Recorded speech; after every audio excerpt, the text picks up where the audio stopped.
Estuvimos hablando con los gurises de Subcore sobre cómo hay ciertas historias que solo se están dando en la lucha libre femenina. Algunas mujeres son más aventuradas en las narrativas que crean, narrativas que pueden ir más allá de lo común en el wrestling, pero a veces eso se ignora o se pierde en la traducción. Toda la situación con Sari y Stardom me ha hecho reflexionar sobre cómo se cubren empresas en los medios de lucha libre, especialmente si son de nicho o hay una barrera del idioma. Todos saben que hay buenas luchas en el Yoshi, pero ahora mismo se está viviendo un momento muy crucial a nivel político y estético. En 2023, Sari volvió a Japón como freelancer con la misión de restaurar la lucha libre en la que ella cree, el estilo de lucha que ama. Empezó a dar entrevistas criticando la industria, posicionándose como una representante de las leyendas de los 90s y 2000 queriendo hacer verdadera lucha libre. Desde fines de 2024, Saya Kamitani ha liderado Stardom hacia un nuevo boom del Joshi. Su rivalidad con Tam Nakano la empujó a los medios como un personaje llamativo y desde hace un par de semanas es panelista semanal en un programa matutino de variedad. Están acercándose al mainstream y los medios de comunicación no ignoran esto, hablando de un apogeo como el de épocas anteriores. La diferencia es que la actitud de Saya es más, olvidemos la era Showa, embarquémonos al futuro con la lucha libre de hoy. Y ha funcionado, el público de Stardom en sus shows recientes es más variado, con mujeres y familias, los recintos se llenan, no es solo Saya ganando fans, todo el plantel se está beneficiando hasta el punto en que un Korakuen Hall entero grita a los pulmones por Ruaka. Pero Sari, siendo la tradicionalista que es, llamó a Kamitani una farsa. Se han intercambiado palabras en Twitter y llegaron a enfrentarse en una lucha por equipos en el último Sariism. Esto inició una rivalidad entre el zarismo e irónicamente Hate. La facción villanesca de Stardom están siendo heroínas y defensoras de la empresa por circunstancia. Y es muy interesante también, y esto lo señaló una amiga en Twitter, cómo las integrantes de Hate están representando legados de Stardom. Tenemos a Natsuko Tora con Kagetsu, tenemos a Konami con Jungle Kiona, Rina con Hanakimura, tenemos a Saya Kamitani con Tam Nakano, y es como la combinación de muchas facciones anteriores que entran al linaje de lo que ahora es Hate. Entonces no es sorpresa que Konami hable de defender Stardom, incluso si es una sociópata, traidora, manipuladora y todos los adjetivos malignos que quieras asignarle. Porque al final del día, aunque rompan las reglas y sean super malas, son de Stardom y van a defender la empresa cuando es necesario. Lo que me fascina de este ángulo es que la línea entre rivalidad y ficción se nubla y empieza a afectar la percepción del negocio mismo de la lucha libre a nivel nacional. En muchos años no ha habido tanto foco puesto encima como ahora. En otras palabras, esta rivalidad es afectada por y afecta al mundo real. Incita a debate entre fanáticos y luchadores sobre qué dirección debe tomar el Joshi. ¿Es realmente tan bueno aferrarse al pasado para conseguir el éxito? ¿Es realmente tan malo contemplar el estilo idol y quedarse con lo bueno que otorga el mismo? Es una historia que hace tributo a su propio negocio, que quiere marcar un punto de inflexión, que va más allá de soy mejor que vos o quiero este campeonato por mi ego. Se trata del destino ideológico del deporte.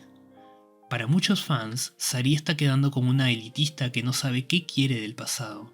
Dijo representar el inoquismo, pero hace semanas dijo que quería junto a Takumi Iroha ser las nuevas Crush Girls, luchadoras que emergieron en primer lugar gracias a su lado idol en los 80s. Algunos fanáticos compararon esto a decir que eres un luchador strong style que quiere ser el próximo Misawa, quien representaba el estilo King's Road. Sari es una excelente villana. No es una mala persona, solo tiene amor ciego por el pasado y una convicción inquebrantable en un mundo que ha decidido seguir adelante.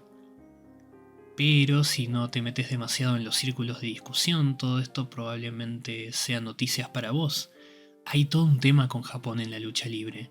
Gracias a la diferencia en idiomas y lo aislacionista que es el país culturalmente, es mucho más difícil acceder al tema narrativa.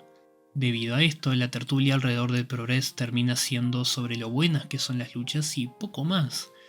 Y esto a su vez crea el mito de que en Japón no hay historias y solo es acción. Porque no hay nadie o casi nadie en español, solo un poquito más en inglés, y eso está cambiando con el tiempo, que pueda cubrir esto de forma constante sin primero saber el idioma, la cultura, estar ahí y ganar dinero por eso. porque una cobertura así no se hace gratis, o cuando menos la gente que hace esto por pasión debe encontrar otra manera de ganarse la vida que probablemente los tenga muy ocupados para seguir haciendo esto por pasión. Y es una lástima. Tokyo Sports y Weekly Pro tienen artículos y columnas que los mismos luchadores escriben, llenos de contexto, llenos de caracterización, llenos de hilos que enriquecen el manto de los storylines, pero a los que no podemos acceder sin una suscripción a esos medios, las cuales requieren una dirección local. El fan club de Stardom es igual, videos donde las luchadoras revelan un montón de sus historias personales e interacciones con el plantel. No hay cobertura. El problema no termina con que no haya comentaristas en inglés a un nivel constante, va mucho más allá. Y la cosa con el japonés es que no hay trampa, ni traductor automático, ni IA que te salve. Es un idioma complejo que depende de contexto, entonación y gestos. Estoy tratando de aprenderlo poco a poco, pero Dios mío, se pone profundo. Es un montón de cosas que aprender, es algo que toma años, quieras o no. Y podés tener piques y prácticas y cosas que te ayuden a acelerar el proceso, pero nunca va a ser de la noche a la mañana. Sin embargo, aunque el desafío sea enorme, creo que es el camino a seguir si la discusión sobre lucha libre japonesa quiere evolucionar también y no quedarse solamente con 4.5 estrellas, buen leanwork y selling. Cuando vuelva a hacer contenido quiero tener estas herramientas para hacerle justicia a las luchadoras y a las historias que están contando, que no sea todo headcanon o análisis a nivel superficial.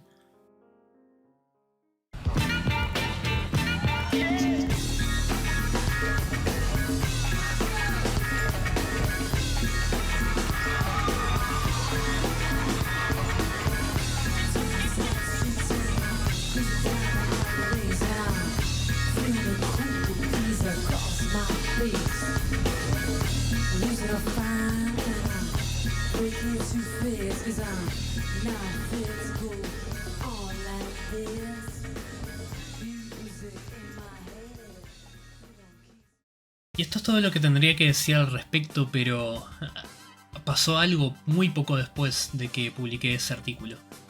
Y es que en Seedling, Natsuki Taiyo anunció el regreso de Yoshiko. Esa Yoshiko, de la infamia eterna que persigue a ella y a Aki Asukawa tras el incidente de Queen's Shout 2015, The Ghastly Match, la luchadora grande y con cara de mala que se sale del guión y brutaliza a la pobre indefensa Act, cuya foto ensangrentada e hinchada ronda en internet por encima de su bello rostro. Ya saben, ese combate viral de Stardom que definía la empresa ante la tertulia masiva en línea antes del ascenso de Kairi e Io, o las 5 estrellas de Meltzer, o la cosecha agrícola de Aura de Sayaka Mitani. Las reacciones de rechazo y aversión no se hicieron esperar, gente que quedó en 2015 cuando todas las involucradas siguieron adelante. Eso me ha hecho pensar nuevamente en los sitios de discusión de lucha libre, la calidad con la que abordan la escena de Japón y el poder y responsabilidad que tienen a la hora de comunicar. El problema de la integridad en el periodismo no es algo exclusivo de la lucha libre, obviamente. Es un tema monumental que no puedo ni empezar a desarrollar con mis pobres recursos y poco estudio de fondo. Pero eso no significa que no sepa identificarlo en este ambiente. Los recortes virales sin contexto del incidente, la morbosidad de creadores de contenido inflando la violencia de la pelea, los artículos sesgados que vienen de gente que no estuvo ahí o gente que toma un lado de la historia. ¿Conocen a Sonny Gutiérrez?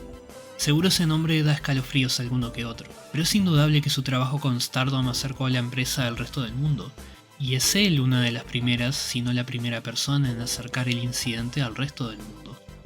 Antes de que Sonny, también conocido como Nishu Ni 22, se volviera el administrador de Stardom World, ya estaba trabajando para un blog llamado Pro Wrestling is Art. Creció como un fanático más del Joshi de los 90s que descubrió a través del intercambio de videocintas. Se hizo un fan ferviente y eventualmente allegado de Aki Asukawa, la entrevistó parcialmente junto a otros colaboradores del sitio. Básicamente fue uno de los agentes principales en difundir lo que se supo de Act en Occidente en esa época. Su historia inspiradora, su visión única de la lucha libre y la vida y su personaje. Y eventualmente gracias a Sony es que tuvimos una cobertura inicial en inglés del incidente. Las palabras de Sony vienen desde el corazón, y cómo no, acababa de ver hace menos de 48 horas a su luchadora favorita, y no solo eso, sino a un ser humano ser brutalizado violentamente hasta llegar al punto de la hospitalización. No importa qué tan estoico seas, presenciar eso en persona te va a afectar. El artículo, a pesar de todo, es rico, humano, hermoso en tragedia, pero también es una reacción inmediata desde un lado de la historia, y cuando algo así es la principal fuente de información para mucha gente, van a haber carencias entre lo que pasó y lo que se comunica a la audiencia, y en el juego de teléfono descompuesto que es internet, terminó pasando lo que pasó. En el lado japonés las cosas fueron más grises, y la reacción de mucha gente fue que Stardom como empresa no pudo contener una pelea real con propiedad, que el manejo fue irresponsable y su existencia peligraba. No hice todo esto para explicar qué fue lo que pasó realmente, qué incitó la pelea o quién tiene la culpa, porque hasta el día de hoy ni siquiera Aki Asukawa sabe qué fue lo que originó toda esa situación, y esto lo ha dicho en tweets del año pasado. Sin embargo, aquí hay algunas curiosidades o fun facts que se pueden comprobar. Act volvió a luchar en varios combates en los últimos meses de 2015 en camino a su retiro. Esto no se suele mencionar o hasta se desinforma cuando se habla del incidente. Choukaflu, perdón por esto, te respeto, me ayudaste en su tiempo, pero voy a tener que usar tu video de ejemplo. Por otro lado, Act logró regresar para una lucha más, pero por mero trámite para anunciar su retiro a finales del 2015. Su retiro también se debió en parte a condiciones crónicas y no solamente las heridas de la pelea.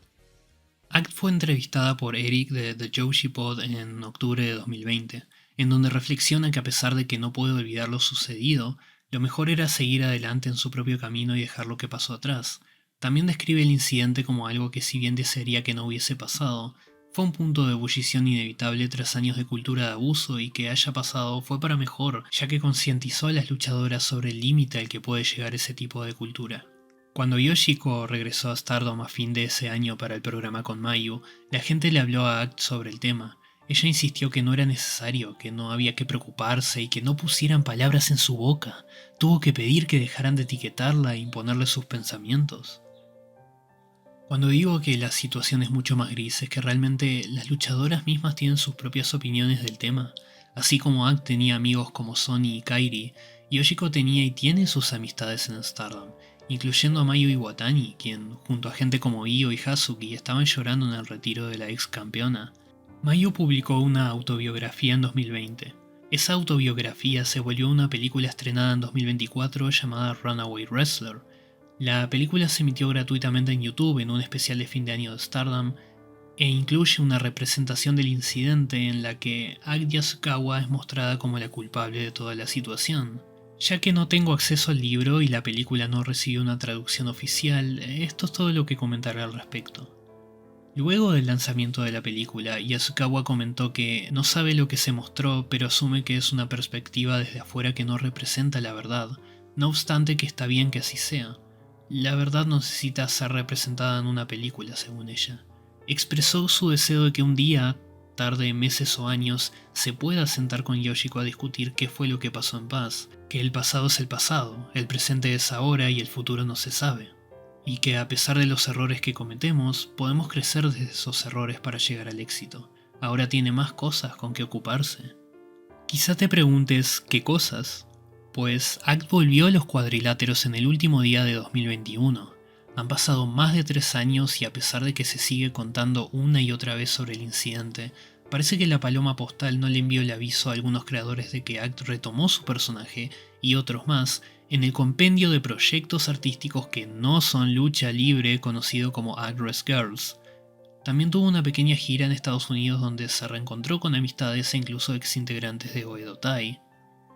Me encanta el trabajo de Act Asukawa. Oedo Tai es mi facción favorita de todos los tiempos, y hubo un tiempo en que mi hiperfijación era tan grande que tenía que irme a los sitios más olvidados por Dios que hay en internet para rescatar material de la primera encarnación de Oedo Tai al grupo. Era como un trabajo de paleontología. Su historia es para una película, la cual ya existe. Y no importa qué tan mórbido un youtuber exagere el incidente, la tragedia en sus palabras no se compararía a las tragedias que vivió Act en su pasado dentro y más allá de la lucha libre. Pero su presente se sigue escribiendo.